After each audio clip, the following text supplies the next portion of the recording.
Hola hermanos, bienvenidos a nuestro estudio bíblico de Éxodo. Le damos la bienvenida, le invitamos a conectar, le invitamos a abrir su Biblia. Hoy día vamos a estar compartiendo el libro de Éxodo capítulo 3, así que les invito a que vayan abriendo sus Biblias para que vayan acompañándonos en la lectura. También pueden descargar las hojas de notas en el apartado de comentarios, de descripción, del video. Pueden descargar las hojas de notas para que podamos tener todos el mensaje en nuestro celular o en nuestro hogar. Así que, pero hoy día vamos a hacer un poco distinto. Estamos con el pastor, vamos a ir leyendo los versículos y también el pastor nos va a ir exhortando, nos va a ir enseñando algunas cosas que son importantes dentro de la lectura, que podamos ir aprendiendo juntos. Así que, buenas noches, pastor, bienvenidos. Muchas gracias por acompañarnos y vamos a partir orando. Vamos a partir orando este estudio bíblico, así que le voy a pedir a usted, pastor, que nos sea orando para comenzar. Señor, tú sabes que dependemos de ti, Señor. Dependemos tanto de exhortar tu palabra como de entender tu palabra. Te pido, Señor, que bendigas a cada hermano, Señor, que ha abierto su hogar para recibir tu palabra. Ayúdanos, Señor, a transitar en la vida, Señor, con poder tuyo, con tu ayuda, fortalecidos por ti, Señor. Bendice este tiempo. Vamos a estar viendo lo que tú hiciste en aquel tiempo, pero que lo sigues haciendo en todos los tiempos. Disponemos nuestro corazón, Señor, para ser enseñados por ti. Bendice a nuestros hermanos, también a nosotros, Señor, en el nombre de Jesús nuestro Señor. Amén. Amén. Vamos a estar leyendo capítulo 13 de Éxodo.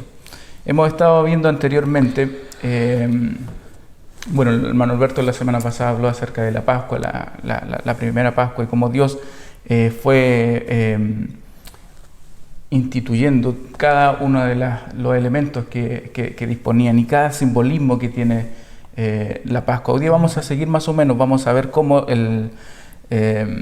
los primogénitos son consagrados, después viene la fiesta de los panes sin levadura, así que eso vamos a seguir leyendo. Y pastor, usted me interrumpe a medida de la lectura para irnos exhortando.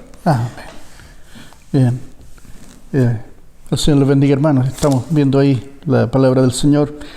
Fueron 600 hombres, sin contar los niños, sin contar las mujeres, que salieron de Egipto.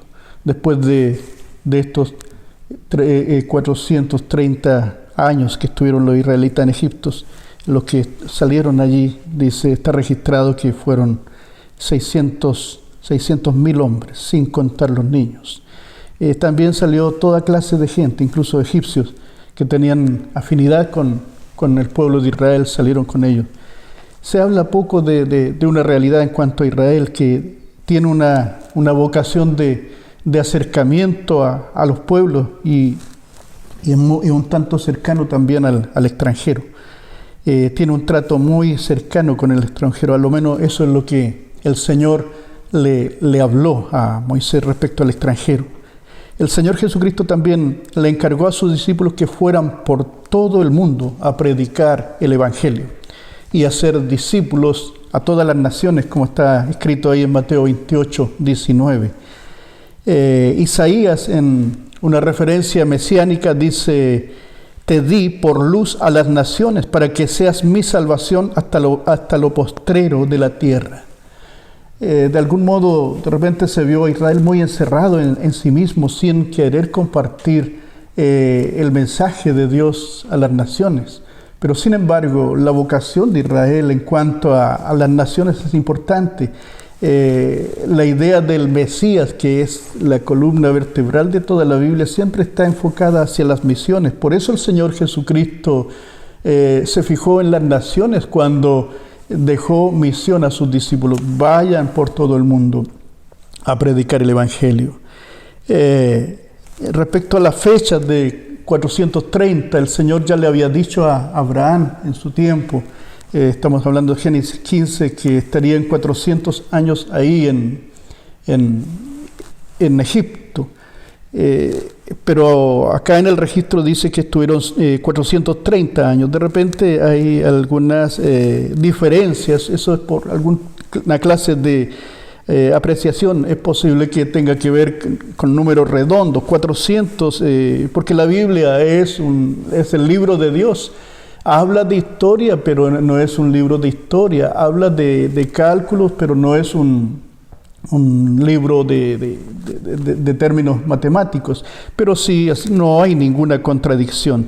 Génesis dice 400 años, Gálatas dice 400, Gálatas 3:17, cuando el apóstol Pablo habla sobre esto, dice 430, en el discurso final del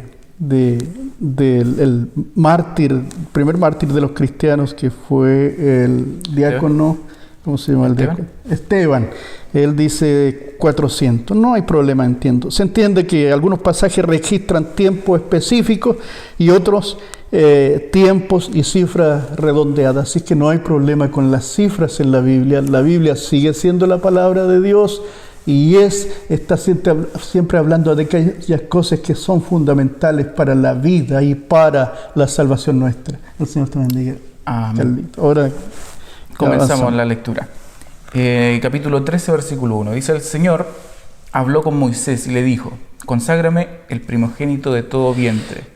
Míos son todos los primogénitos israelitas y todos los primeros machos de sus animales. Versículo 3. Moisés le dijo al pueblo: acuérdense este día que salen de Egipto, país donde han sido esclavos y de donde el Señor los saca desplegando su poder. No coman pan con levadura. Veamos sobre los primogénitos. Veamos, ¿sí? Bien, diciendo: conságrame todo primogénito, cualquiera que abre la matriz entre los hijos de Israel. Los primogénitos son algo muy importante en la cultura hebrea. Consagración de los primogénitos.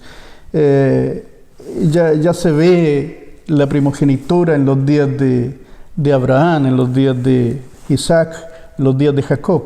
Pero aquí directamente Moisés menciona este tema, ya lo cuadra ahí en la ley.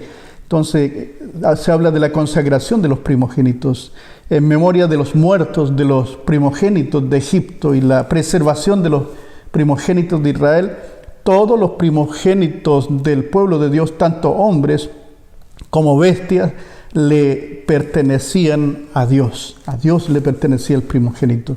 Entonces pongamos atención en esto. Esto hace que Israel le otorgue un valor diferente al hijo mayor y le asigne privilegios y responsabilidades especiales.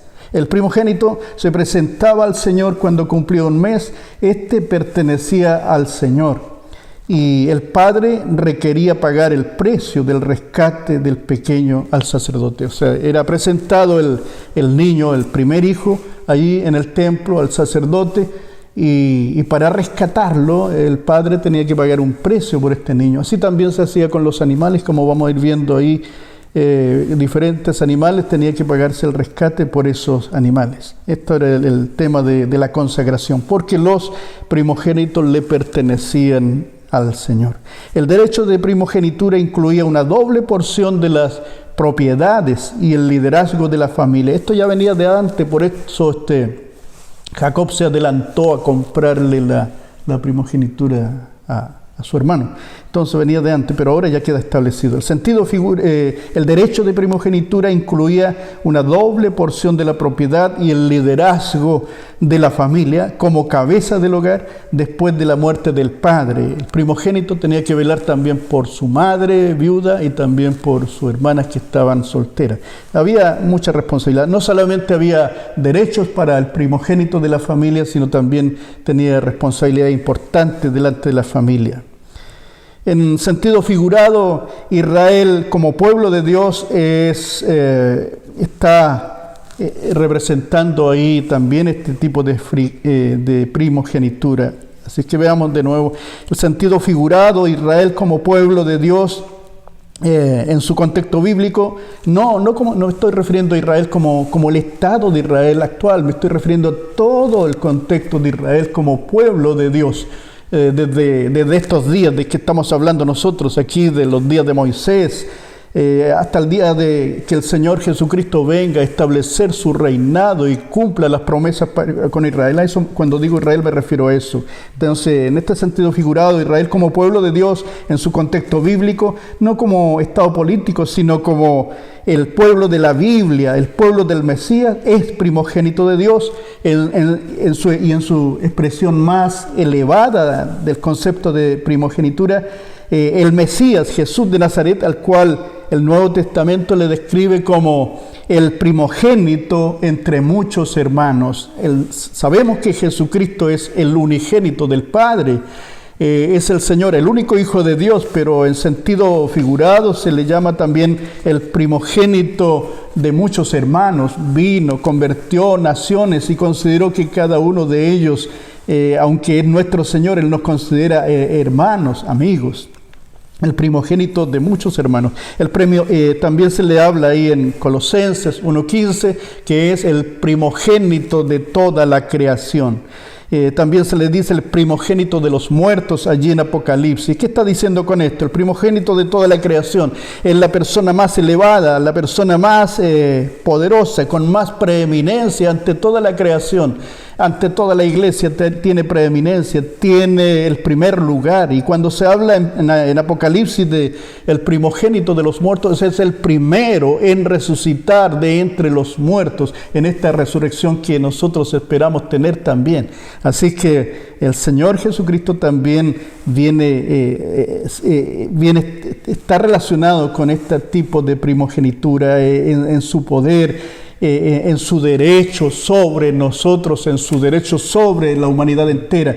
Pero no nos olvidemos que Él sigue siendo el unigénito del Padre. Pero en forma figurada, la Biblia también le llama primogénito, por darle esa preeminencia, ese primer lugar en el Nuevo Testamento.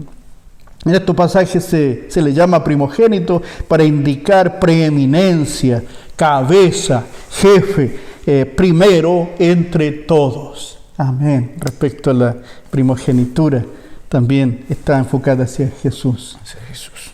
Amén. Continuamos entonces con el versículo 3 de Éxodo.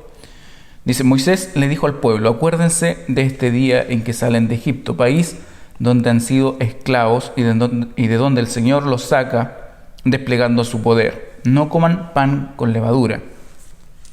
Ustedes salen hoy en el mes de Abib, y en ese mismo mes deberán celebrar esta ceremonia, cuando ya el Señor les haya hecho entrar en la tierra que prometió dar a los antepasados de ustedes.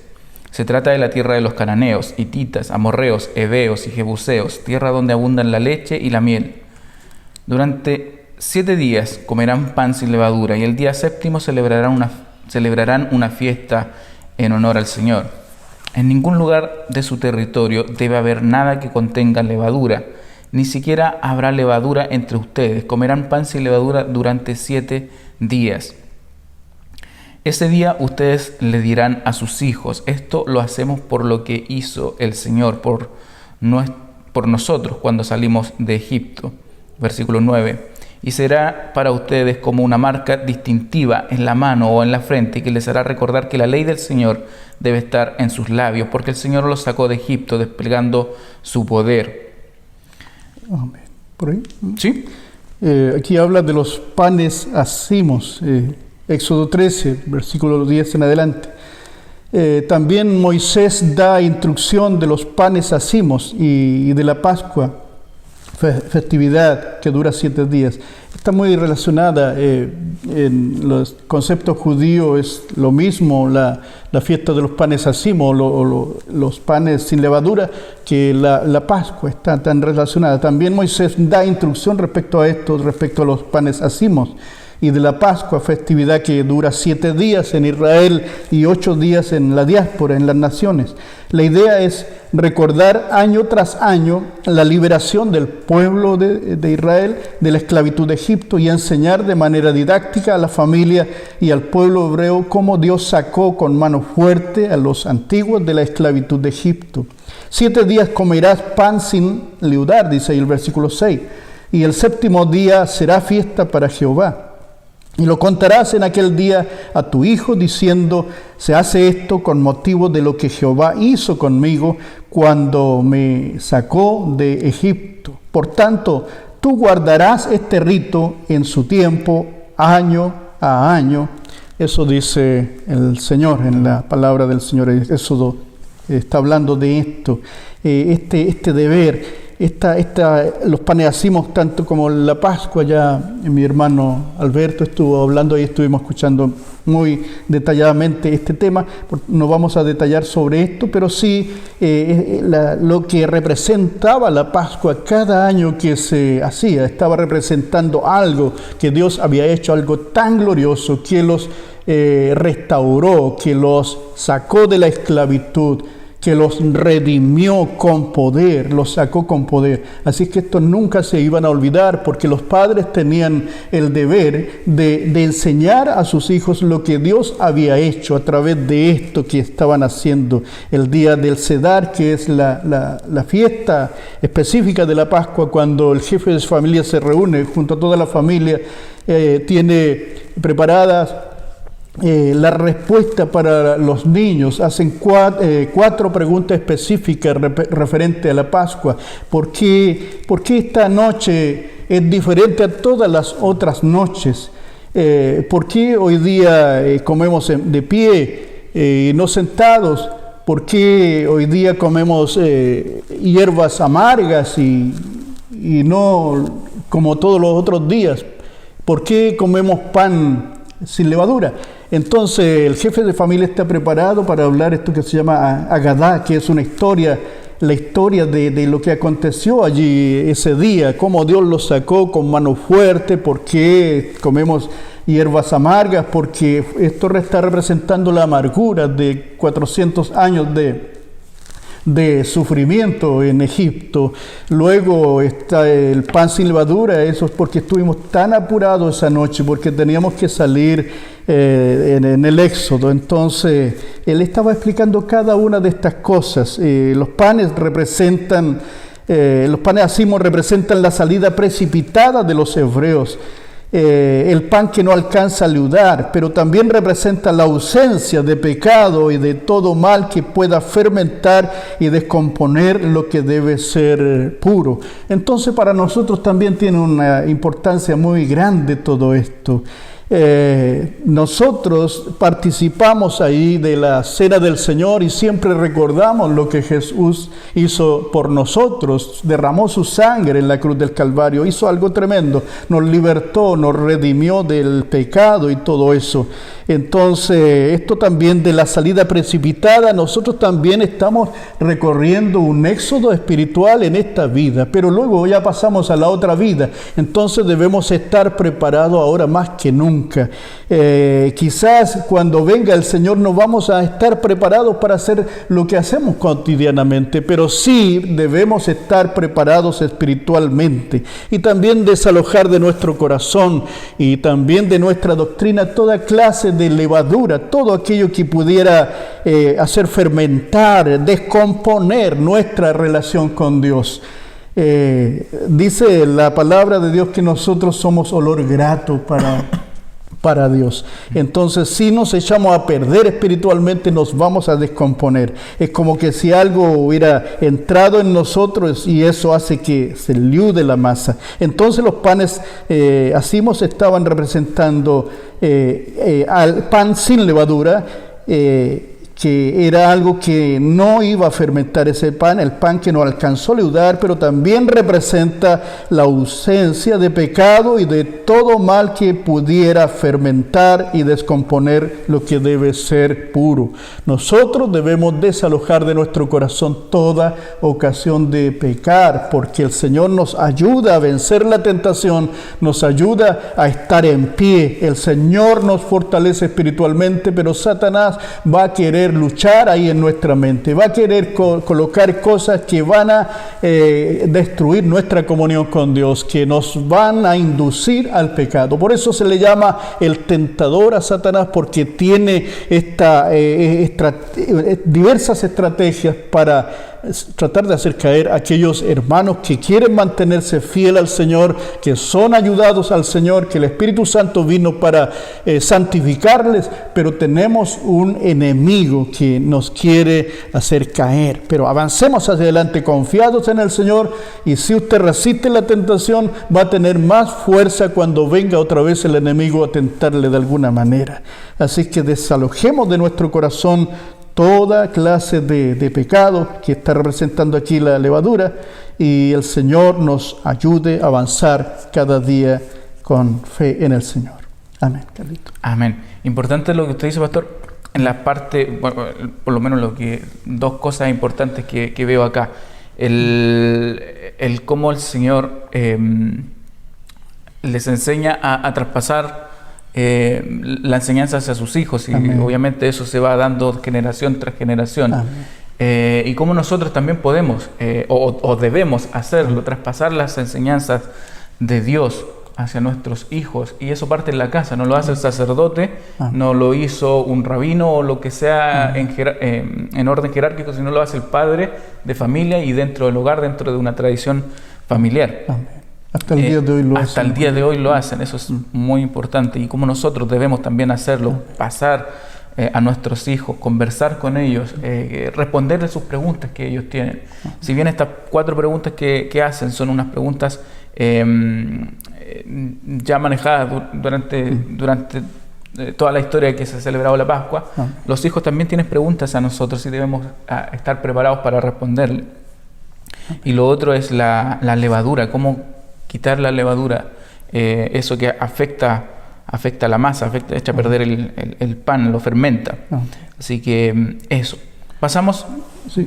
Yo me regocijo porque algo el Señor está haciendo entre nosotros. Ayer conversaba con un hermano y me decía que está ahí trabajando en la familia, y hacen preguntas, y bueno que nuestros hijos nos hagan preguntas, e incluso que nos superen en alguna cosa, como en algún momento decirle: oh, hijo, ¿sabes? No, me sorprendiste en esto, pero mañana te tengo la respuesta. Es bueno. Entonces es bueno ir instruyendo a nuestros hijos, porque vienen tiempos difíciles en los que nuestros hijos tienen que estar bien parados, como esta última generación que está a la espera de que se manifieste esta Pascua nuestra, que es la segunda venida, o sea, el arrebatamiento del Señor Jesucristo entre este tiempo entre nosotros. Amén.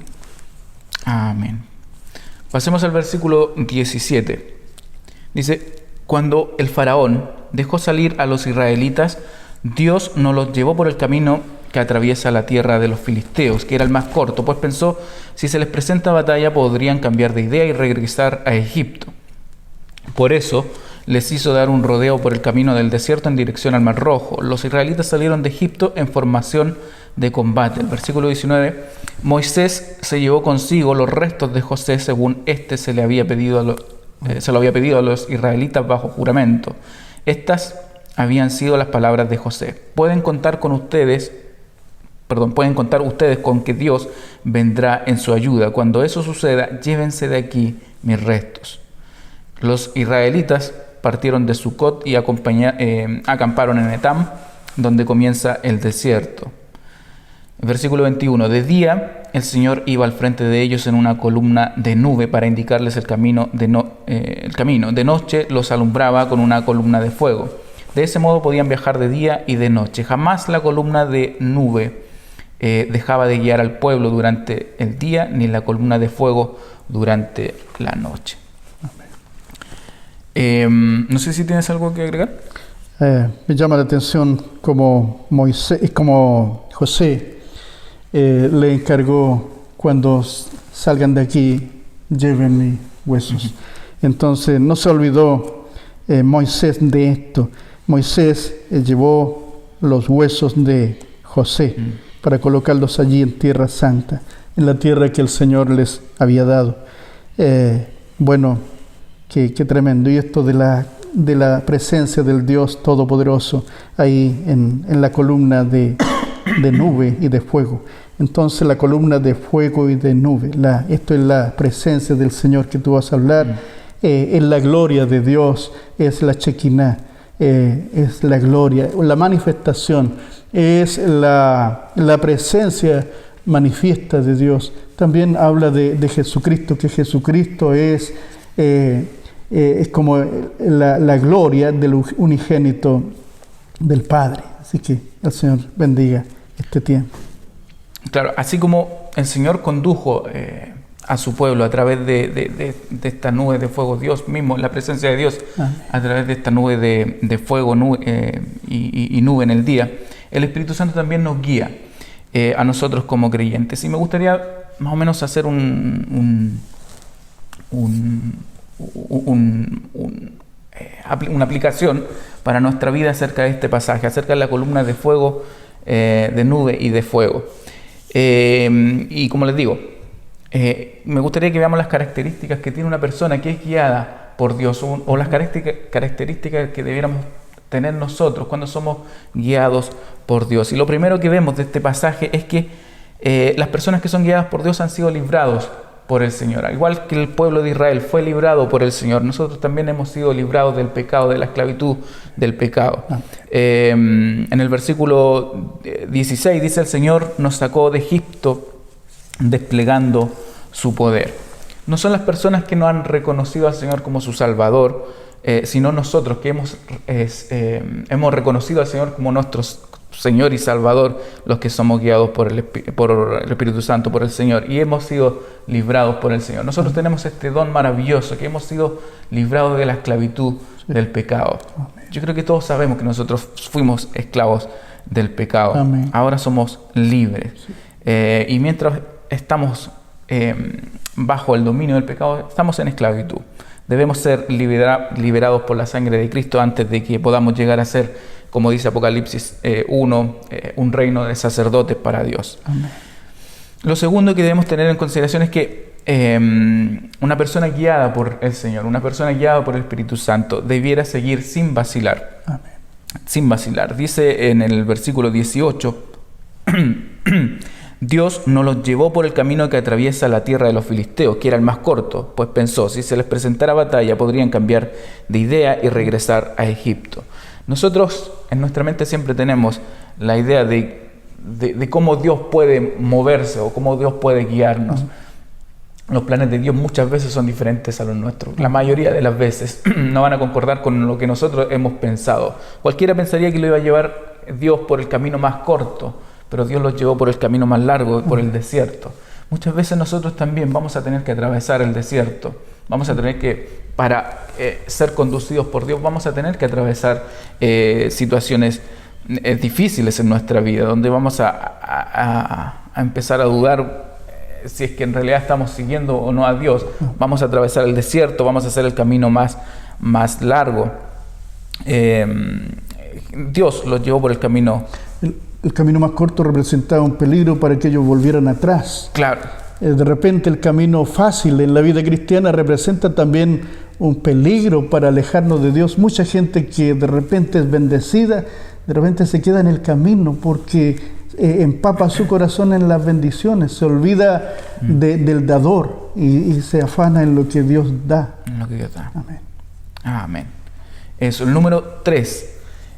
Una persona guiada por el Señor lo seguirán de una manera ordenada. Y esto es lo que me llama la atención. Veamos el versículo 18. Los israelitas salieron de Egipto en formación de combate. En otras versiones dice en buen orden o armados. Salieron en una hueste ordenada y armada.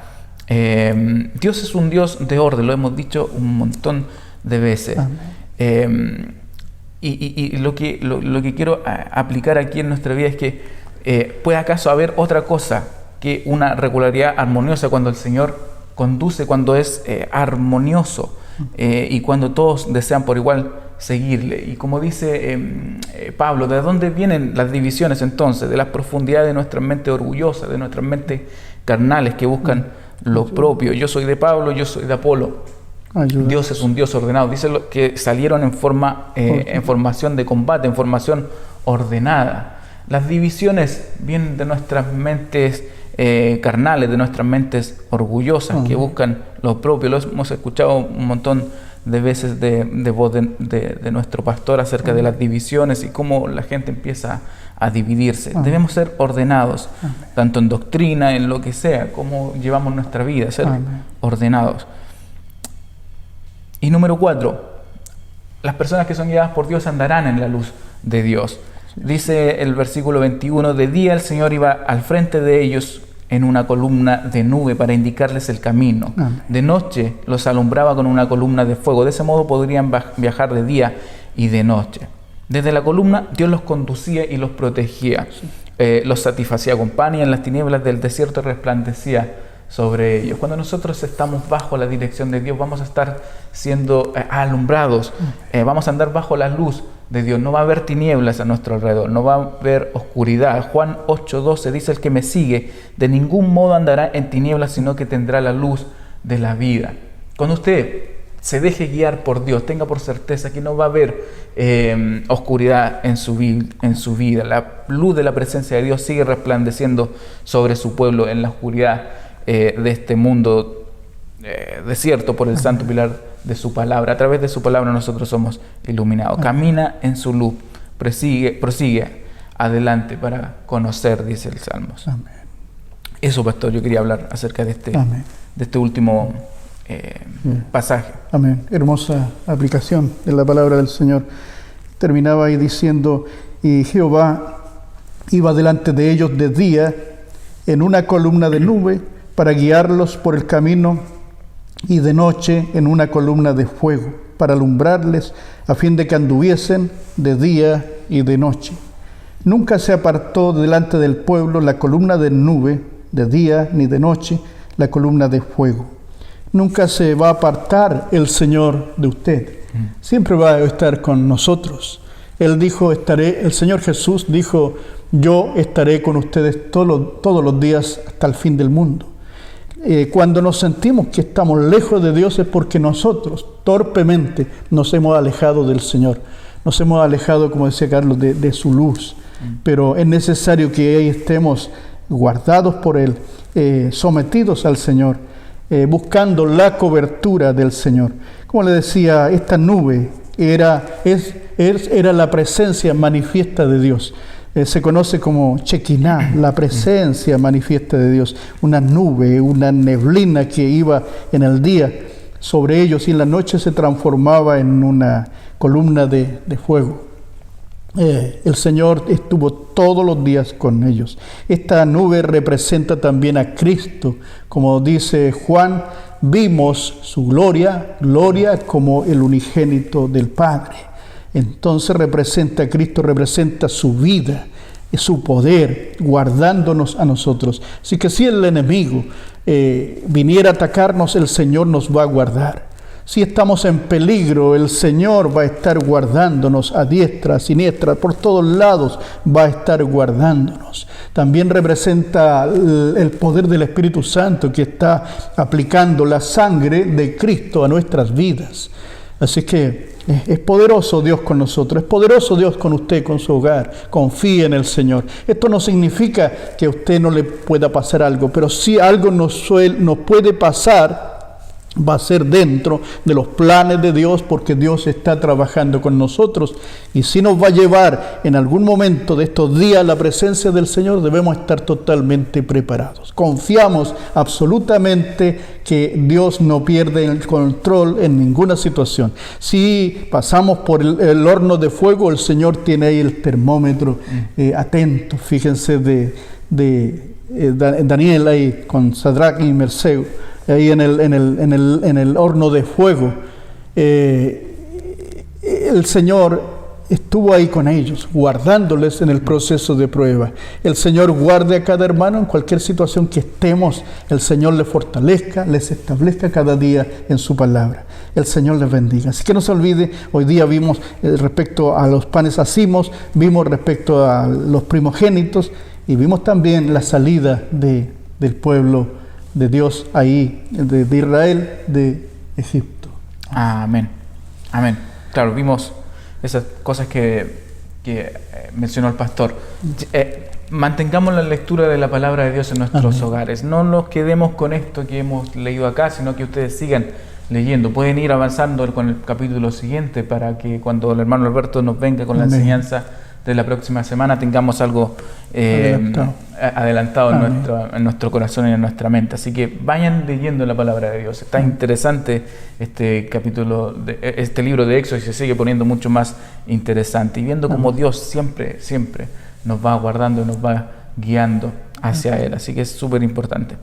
El jueves tenemos nuestro servicio. Les invitamos a conectarse. Conéctese 5 minutos antes para que pueda empezar bien la transmisión. De repente hay problemas de internet o algo así que conéctese un ratito antes para poder estar al día. El domingo a las 10:30 nuestro servicio de niños y a las 11 nuestro servicio general de adoración. Así que los esperamos estos servicios que hemos tenido. Vamos a orar, pastor. Usted nos termina orando. Gracias, Carlito, por invitarme y estar aquí presente en el hogar de nuestro hermano. Amén. Oramos. Señor, te pido especialmente que bendigas cada hogar que sea abierto a tu palabra, a escudriñar tu palabra. Bendíceles, Señor, tócales, fortaléceles, Señor. Señor, hazles a cada uno de nuestros hermanos sacerdotes, Señor, maestros allí en el hogar que ministran a la familia. Señor, bendice también a nuestras hermanas que se sitúen ahí como maestras, personas que abren el libro, Señor, y enseñan también a la familia, a los hijos especialmente.